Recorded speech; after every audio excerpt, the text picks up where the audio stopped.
The Kilarian ambassador's laughter echoed through the United Earth Defense Council chamber, his crystalline form shimmering with what humans had learned to recognize as amusement.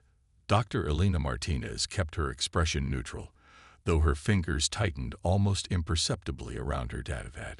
20 years of military strategy experience had taught her the value of patience and the advantage of being underestimated.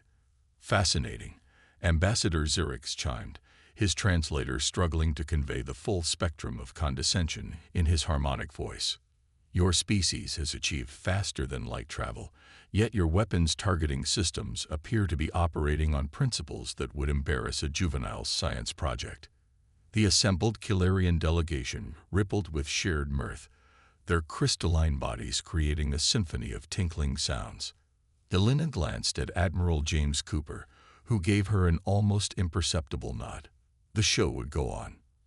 "We appreciate your concern," Elena responded, her voice steady. "Perhaps a demonstration would help illustrate our current capabilities." She pulled up a holographic display showing Earth's latest destroyer-class vessel, the UES Artemis, attempting to hit a series of training targets. The results were exactly as planned, embarrassingly off-mark. The Kilarian delegation's amusement grew with each missed shot. Their species prided themselves on their precision targeting systems, capable of hitting targets across light years, with accuracy measured in nanometers. To them, humanity's apparent incompetence was nothing short of comedic. What they didn't notice, what Elena had ensured they wouldn't notice, was the precise pattern of those misses. Each errant shot was calculated down to the quantum level, creating invisible nodes in space that would later become part of something far greater. "We would be happy to provide technical assistance," Ambassador Xerix offered magnanimously. "After all, we cannot have our new allies embarrassing themselves in front of the galactic community." His delegation's crystalline forms sparkled with barely contained laughter. Elena smiled diplomatically. "That's very generous. In fact, we would welcome more joint military exercises with your fleet. It would give us an opportunity to improve." The word was chosen carefully, its double meaning known only to a select few humans in the room. As the Kilarians continued their good-natured mockery, Elena's mind wandered to the quantum mathematics running in the background of her datapad. The calculations confirmed what she already knew. Each missed shot from the Artemis had created precisely the energy signature they needed, invisible to even the Kilarians' advanced sensors. The meeting concluded with the Kilarians still chuckling about humanity's apparent technological shortcomings. As they filed out, Admiral Cooper hung back with Elena. "They're buying it," he whispered, his weathered face showing the strain of maintaining their deception. "But are you certain about this, Doctor? We're betting everything on your theory." Elena pulled up a secure hologram, showing a three-dimensional map of their recent weapons tests. To the untrained eye, it looked like a chaotic scatter of missed shots. But Elena saw the emerging pattern, a vast, invisible web of quantum-entangled points in space. "Look here," she said, highlighting a section. "Every missed shot creates a quantum node. When we complete the pattern, these nodes will form an interconnected targeting grid that uses space itself as a computing medium. While they're laughing at our apparent incompetence, we're building the most sophisticated weapons targeting system ever conceived." Cooper studied the hologram, his expression grave. "And you're sure they can't detect it?" "The Kilarians' very precision is their weakness," Elena explained. "Their sensors are calibrated for direct measurements, for perfect accuracy. They literally cannot see the forest for the trees. They're so focused on precise targeting that they've missed the possibility of using space itself as a weapon." As if to emphasize her point, another weapons test notification came through. Another failed targeting exercise that had actually placed another perfect node in their growing network. "How many more nodes do we need?" Cooper asked. Elena checked her calculations. 3 more months of failed tests should do it. By then, we'll have a targeting grid covering the entire Sol system and its approaches. After that, she let the sentence hang. Cooper nodded grimly. "Let's hope we never need to use it. But both of them knew better. Intelligence reports suggested the Calarians' helpful guidance masked the darker agenda. Their species had a history of uplifting younger races, only to subjugate them once their defenses were fully integrated with Calarian technology. As Alina watched the Calarian delegation's ship depart Earth's orbit, she couldn't help but appreciate the irony. In their arrogance, they had dismissed humanity as primitive, failing to recognize that sometimes the greatest sophistication lies in appearing simple. The quantum grid grew stronger with each passing day, invisible to all but those who knew exactly where and how to look. Humanity's apparent incompetence was becoming their greatest weapon, one missed shot at a time. 3 months into Operation Blindspot, and the Calarians' amusement had evolved into something approaching pity. Alina watched from the observation deck as another failed weapons test concluded, the UES Artemis shots appearing to scatter wildly across the Jupiter defense sector. Behind her, the Calarian military attaché, Commander Lix, made a sound that his translator rendered as a sympathetic sigh. Dr. Martinez, he crystalline form pulsed with gentle light. Perhaps it's time to accept our assistance more directly. These continued failures must be damaging to crew morale. Alina turned to face him, carefully maintaining the facade of frustrated determination she perfected over the past months. We appreciate your concern, Commander, but humanity has always learned best through our own mistakes. The quantum display on her datapad flashed green momentarily.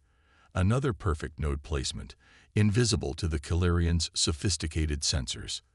The growing network now encompassed nearly 70% of the solar system's strategic points. Admirable persistence, Lix responded, his crystalline structure shifting to display what Alina had learned was their equivalent of a patronizing smile. Though I must admit, our strategic command finds it increasingly difficult to justify continued joint exercises. Your targeting accuracy has actually decreased by 43% since our initial assessments. Alina fought back a genuine smile. The decrease had been calculated to the percentage point, each apparent deterioration actually representing perfect placement of quantum nodes. The Calarians' obsession with precise measurements made them blind to the possibility that chaos could be choreographed. Later that day, in the secure briefing room deep within Luna Base, Alina met with her core team. Admiral Cooper was present via quantum hologram, his image occasionally distorting as solar activity interfered with the connection. The Calarians are getting impatient, Alina reported, pulling up the latest simulation of their quantum grid. They're starting to question the value of continued joint exercises. Dr. Marcus Wong, the team's quantum physicist, manipulated the holographic display. Points of light represented each missed shot, connecting in complex patterns that only became visible when viewed through the right quantum lens. We're ahead of schedule, he noted, his fingers dancing through the projection. The grid's neural pathways are forming faster than anticipated. The Calarians' own ships are actually helping us, their movements creating natural convergence points for our nodes. Lieutenant Rosa Patel, their strategic analyst, pulled up another overlay showing Calarian fleet movements. They're also getting bolder. Their patrols are pushing deeper into our space, always under the guise of joint security exercises. Intelligence suggests they're mapping our defense capabilities, or lack thereof, Alina added with a grim smile. Their latest report to the Galactic Council described Earth's military capability as charmingly primitive. They included footage of our recent targeting failures as evidence. Admiral Cooper's hologram flickered. That footage is spreading through their networks. Apparently, we've become something of a comedy sensation in Calarian entertainment channels. Perfect, Alina said. The more they focus on laughing at our apparent incompetence, the less likely they are to look deeper. Dr. Wong, how close are we to achieving full grid coherence? Marcus adjusted the display, zooming in on a particularly dense cluster of nodes near Mars. The network is at 72% completion. But there's a problem.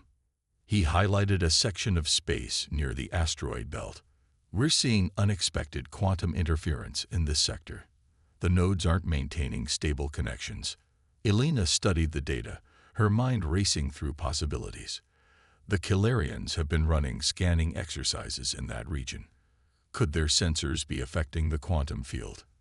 Unlikely, Marcus replied. Their technology operates on completely different principles. But, he paused, his eyes widening slightly. What if we used their scanning patterns to our advantage?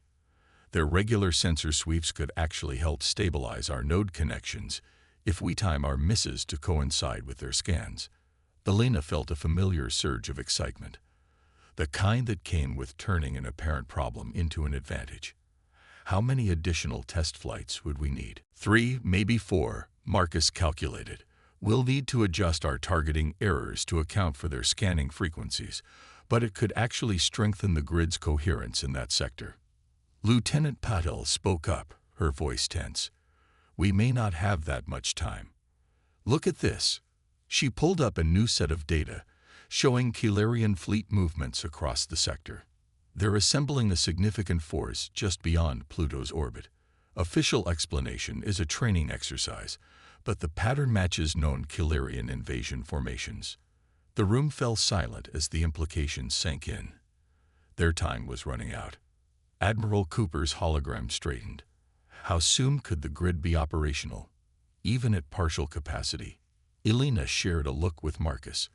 At 72%, we could theoretically activate a limited version of the system. But without full coverage, there would be gaps, vulnerabilities. And if the Kilarians discover what we're really doing before it's ready, Marcus left the thought unfinished.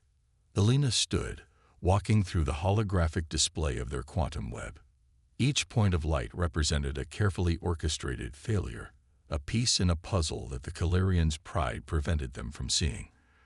The network was beautiful in its complexity, a testament to humanity's ability to find strength in apparent weakness. We stick to the plan, she decided, but we accelerate the timeline. Lieutenant Patel, coordinate with Fleet Command to schedule additional targeting exercises, focusing on the interference zone. Dr. Wong, I want options for strengthening the existing nodes, even if we can't achieve full coverage. Admiral, I'll keep the Kilarians entertained. Cooper's hologram nodded. Their ambassador has been asking for a demonstration of our new improved targeting systems. I think it's time we showed them just how much worse we've gotten. As the team dispersed, Elena remained, watching the holographic representation of their quantum web shimmer in the darkness. Soon, the Kilarians would learn that humanity's greatest weapon wasn't their accuracy, but their ability to turn their very mistakes into an advantage. The only question was whether they would complete their web before the Kilarians lost their patience. Time, as always, was their enemy. But then again, humanity had a long history of defying the odds. The emergency alert came at 300 Earth Standard Time. Elena was already awake, running simulations of the quantum grid's coverage when her lab's holographic display flared red. Lieutenant Patel's face appeared, her usual composure cracking slightly. They're moving, she reported without preamble. The Kilarian fleet just crossed the Kuiper Belt boundary. Over 300 ships in attack formation. Elena's fingers flew across her console, pulling up the grid status. How long? At their current velocity, they'll reach Mars orbit in 6 hours. They're not even trying to hide their approach anymore. Patel's image flickered as she sent through the tactical data. They're broadcasting on all frequencies, some nonsense about protective intervention and necessary technological guidance. Of course they were. The Kilarians would maintain their facade of benevolent superiority right up until they deployed their weapons. Elena studied the grid's completion status. 89%. Close, but not close enough. Alert Admiral Cooper, Elena ordered, already moving to the quantum lab where Dr. Wong practically lived these days, and get me a direct line to the Artemis. We're accelerating the timeline. The quantum lab was a chaos of holographic displays and humming equipment when Elena arrived. Marcus looked up from his workstation, his eyes red from lack of sleep. I saw the alert. We're not ready. We're about to be as ready as we'll ever be, Elena responded, bringing up the tactical display. The Kilarians are coming, and they're not waiting for an invitation. How many nodes can we establish in 6 hours? Marcus ran the calculations, his expression grim. Maybe enough to get us to 93% coverage. But Elena, the grid's neural pathways aren't fully formed. Even if we complete those nodes, we can't guarantee stable quantum coherence across the network. We'll have to guarantee it, Elena stated flatly. Because in 6 hours, we're either activating this grid, or we're watching the Kilarians take over our solar system. Admiral Cooper's hologram materialized in the lab, his image steady despite the increased communications traffic. The Kilarian ambassador just delivered their terms, he reported. They're claiming our demonstrated military incompetence poses a risk to galactic stability. They're offering to assume direct control of Earth's defense forces, for our own protection, of course. Elena allowed herself a moment of dark amusement. How thoughtful of them. Have they noticed our little web yet? Not even close, Cooper replied. Their sensor scans are still focused on conventional energy signatures. They're so convinced of our incompetence that they're not even running deep spectrum analysis anymore. Commander Lix actually suggested we might want to power down our targeting systems entirely to avoid embarrassing ourselves further. The irony would have been sweeter if they weren't racing against time. Elena turned to Marcus. Begin emergency node placement procedures. I want every ship we have running calibration tests immediately. Lieutenant Patel, coordinate with Fleet Command. Time our node placements to coincide with the Kilarians' sensor suites. Use their own scans as cover for our grid activation. The next 5 hours were a blur of controlled chaos. Every available Earth vessel was deployed, each one executing seemingly random weapons tests that were actually precisely calculated node placements. The Kilarians, watching humanity's apparent panic with growing amusement, had no idea they were helping to strengthen the very weapon designed to defeat them. 4 hours in, Marcus called Elena to his station. Look at this, he said, highlighting a section of the grid display. The quantum pathways were pulsing with unexpected energy. The Kilarian fleet's approach is actually helping us. Their ship's wake signatures are creating natural quantum resonance patterns that are stabilizing our node connections. Elena studied the data, a plan forming. Can we use that? Position our final nodes to take advantage of their movement. Marcus's fingers flew across his console. If we time it right. Yes. Their formation is so mathematically precise that we can predict exactly where those resonance patterns will form. We can place our last nodes to intercept those patterns, using their own precision against them. Do it, Elena ordered, and get me Admiral Cooper. I need him to buy us just a little more time. The Admiral's hologram appeared moments later. The Kilarian fleet is decelerating, he reported. They'll reach Mars orbit in 53 minutes. Whatever you're planning, do it fast. Elena shared a look with Marcus, who nodded. The grid is at 97% coverage, she said. Not perfect, but it'll have to do. Admiral, I need you to stall them. Challenge their commander to explain their actions to the Galactic Council. Appeal to their sense of superiority. Anything to make them stop and pontificate for a few minutes. Cooper's image smiled grimly. Shouldn't be hard. The Kilarians never pass up a chance to explain how much smarter they are than everyone else. As the Admiral's hologram faded, Elena turned to her team. The lab had filled with other scientists and military personnel, all working in focused silence to complete humanity's greatest deception. Begin grid activation sequence, she ordered. Route all power through the quantum nodes. And someone get me a direct channel to the Kilarian fleet. I want them to understand exactly what's happening when their perfect targeting systems suddenly stop working. The grid hummed to life, invisible quantum connections strengthening across the solar system. On her display, Elena watched as the web of humanity's apparent failures transformed into something else entirely, a weapon born of patience, cunning, and the willingness to be underestimated. The Kilarian fleet hung in space like a constellation of crystalline arrogance. their ships arranged in mathematically perfect attack formation. They had no way of knowing that they had just positioned themselves at the center of humanity's trap, their very presence helping to power the weapon they couldn't even see. Elena opened the channel to the Calirian command ship, allowing herself a small smile. It was time to show them just how dangerous incompetence could be when it was carefully engineered. The Calirian High Commander's face filled the holographic display, his crystalline features refracting light in patterns that expressed supreme confidence. Elena noticed he didn't even bother to activate their combat screens. Such was their certainty in humanity's harmlessness. Dr. Martinez, his translator, rendered his harmonics into smoothly condescending tones. I must commend your species' persistence, if not your competence. Our sensors indicate your vessels are still attempting to achieve weapons lock. Perhaps now would be a good time to power down your systems before you strain them unnecessarily.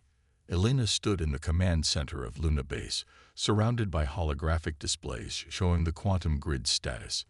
97.3% coverage. Not perfect, but enough. She smiled, allowing genuine warmth to reach her voice. High Commander, before you proceed with your protective intervention, I believe we owe you an explanation. An explanation of your targeting failures. The commander's crystalline form sparkled with amusement. I assure you, we have thoroughly documented them. In fact, your species' inability to achieve basic weapons accuracy has become something of a teaching tool in our military academies. Not an explanation of our failures, Elena replied, nodding to Marcus. An explanation of our success. She pressed a sequence on her console. Tell me, Commander, what do your sensors show about the space surrounding your fleet? The Calirian's features shifted in what Elena had learned to recognize as confusion. Empty space, naturally. We chose this approach vector specifically to avoid any possible accidents from your imprecise weapons. Look again, Elena suggested.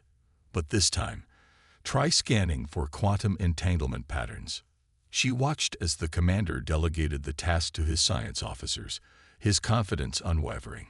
It took exactly 12 seconds for that confidence to shatter.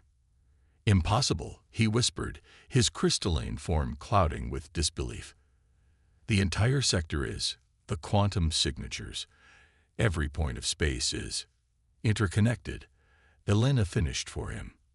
Every shot we missed, every targeting failure you laughed at, every embarrassing display of incompetence, they were all perfectly placed nodes in a quantum targeting grid that now surrounds your entire fleet. The displays showed the grid powering up to full capacity, quantum connections strengthening as the very movement of the Calirian ships enhanced the network's coherence. Their perfect formation, their precise positioning, their meticulously calculated approach, all of it had helped complete humanity's trap. You see, Elena continued, her voice taking on a lecturer's tone. While you were focusing on perfect targeting solutions, we were turning space itself into one giant targeting computer. Those random missed shots, each one created a quantum entanglement node. And now, she nodded to Lieutenant Patel, who activated the grid's primary functions.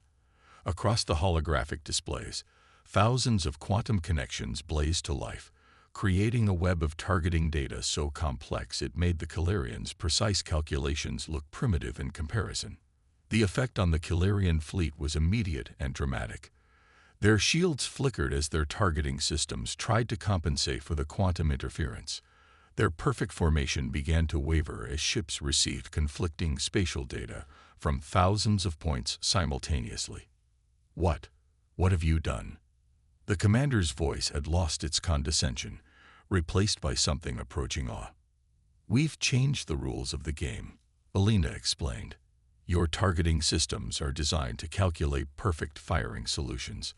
They need to account for every variable, every possible factor affecting a shot's trajectory. But right now, they're receiving targeting data from every node in our grid simultaneously. How many calculations per second can your computers handle, Commander? A trillion? A quadrillion? Because our grid is feeding them an infinite number of possibilities. On the tactical displays, The Kilarian ships began to drift out of formation as their navigation systems struggled with the overwhelming flood of quantum data. Their weapons remained inactive, computers locked in endless calculation loops trying to determine optimal firing solutions from an infinity of options. Your precision is your weakness, Alina continued. Your systems can't ignore any variable, can't discard any possible targeting solution. They have to analyze everything. And right now, everything includes data from thousands of quantum-entangled points in space, each affecting every other point in a cascade of infinite calculations. Marcus's voice cut in from his station. Grid coherence at 99% and climbing. The Kilarians' own sensor scans are strengthening the quantum connections. Their attempts to analyze the grid are actually making it more powerful. Alina watched as the mighty Kilarian fleet, with all its technological superiority, found itself trapped in a web of quantum mathematics. Their ships, designed to calculate the perfect shot, perfect course, and perfect strategy, were paralyzed by an infinity of perfection. You should have considered, Alina said softly, that sometimes the most sophisticated solution is to embrace imperfection. We never needed to match your targeting accuracy. We just needed to make space itself do the targeting for us. The Kilarian commander's crystalline form had lost all its previous luster, clouded by the realization of just how completely they had been outmaneuvered. His next words came through the translator in a tone Alina had never heard from a Kilarian before. Respect. Your species, he said slowly, is considerably more dangerous than we anticipated. Alina allowed herself a small smile. Commander, you have no idea just how right you are. Now, shall we discuss the terms of your fleet's withdrawal? Or would you like to see what happens when we start actually using this targeting grid we've built? 1 month after what was now being called the quantum confrontation, Alina stood before the Galactic Council, her presentation drawing to a close. The vast chamber, filled with representatives from hundreds of spacefaring civilizations, had maintained complete silence throughout her explanation of humanity's quantum grid strategy. The Arcturian representative, a being of pure energy contained within a diplomatic field, spoke first. Let us be clear, Dr. Martinez. Your species deliberately appeared incompetent, allowing yourselves to be mocked across galactic networks, all to conceal the development of a revolutionary weapons system. Not exactly, Alina replied, bringing up a final holographic display. We developed a defensive system. The quantum grid itself doesn't cause damage. It simply creates an environment where conventional targeting systems become unusable. Think of it as a sanctuary field rather than a weapon. The chamber erupted in murmured discussions. Admiral Cooper, standing beside Alina, stepped forward. The grid's primary purpose is deterrence. Any fleet entering grid coverage with hostile intent finds their targeting systems overwhelmed. No shots fired, no casualties, just the inability to execute precise military operations. From their section of the chamber, the Kilarian delegation shifted uncomfortably, their crystalline forms dulled with the memory of their humiliation. Their new ambassador, appointed after the previous one resigned in disgrace, spoke up. We must acknowledge, the ambassador's harmonics carried a note of carefully measured respect, that humanity's approach represents a paradigm shift in defensive strategy. Rather than trying to match or exceed our targeting capabilities, they found a way to make such precision meaningless. Alina nodded. Sometimes the most effective defense isn't a bigger weapon or a stronger shield. It's changing the nature of the battlefield itself. Dr. Wong, who had been monitoring the grid status throughout the presentation, sent Alina a private message. The network had now achieved 100% stability, with quantum nodes self-replicating to fill any gaps. The system had evolved beyond their original design, becoming something close to a living entity. The Galactic Council's chief administrator, a massive being from a high-gravity world, leaned forward. The implications of this technology are significant. Have you considered the commercial applications? The scientific possibilities? We have, Alina confirmed. The quantum grid's principles can be adapted for peaceful purposes. We're already developing variations for improving interstellar communications, enhancing navigation safety, and studying spatial phenomena. In fact, she shared a glance with Marcus. We've prepared a proposal for a galactic cooperative research initiative. The chamber's mood shifted from wary respect to genuine interest. Even the Calarians, their initial humiliation fading, showed signs of scientific curiosity. Lieutenant Patel, monitoring communications from Earth, sent Elena an update. 17 species had already submitted requests for technological cooperation. The quantum grid, born from humanity's need to defend itself, was becoming a bridge for interstellar collaboration. There is one thing that concerns us, the Proximan representative chittered through their translator. If your species could conceive and execute such an elaborate deception, how can we trust any future technological demonstrations from Earth? Elena smiled. That's exactly the point. You can't. Just as we can't fully trust any other species' displays of capability or incapability. Perhaps the greatest lesson from this incident is that technological advancement isn't always obvious, and apparent weakness might mask unexpected strength. Admiral Cooper stepped forward again. We're not here to threaten or dominate. Earth is offering full transparency with the quantum grid technology, under appropriate safeguards. We believe the future lies in cooperation, not conquest. The Calarian ambassador's crystalline form shimmered with what Elena had learned was their expression of ironic appreciation. We sought to protect humanity from their perceived incompetence, only to discover they had surpassed our understanding of spatial mechanics. There is a lesson here about the danger of assumptions. As the council session concluded, Elena received another message from Marcus. The quantum grid had begun exhibiting new properties, patterns of self-organization that suggested it might be developing into something far more complex than they had initially designed. The very space around Earth was becoming more interesting. Walking through the council's corridors afterward, Elena found herself joined by the Calarian ambassador. Your strategy was elegant, the ambassador admitted. We were so focused on perfect targeting that we never considered the possibility of weaponizing imperfection itself. That's humanity's greatest strength, Elena replied. We don't try to be perfect. We work with our limitations, turn them into advantages. Sometimes the best way to solve a problem isn't to overpower it. It's to change the rules that make it a problem in the first place. The ambassador's crystalline form shifted in what Elena now recognized as thoughtful consideration. The galaxy will be watching Earth more carefully now. Good. Elena smiled. Watch carefully. But remember, what you see might not be what you get. Humanity's just getting started. Back on Earth, in her lab beneath Luna Base, Elena studied the latest quantum grid readings. The network had evolved beyond their original design, creating patterns that defied conventional physics. Humanity's greatest deception had transformed into something entirely new, a system that promised to reshape their understanding of space itself. The galaxy had learned to take humanity seriously.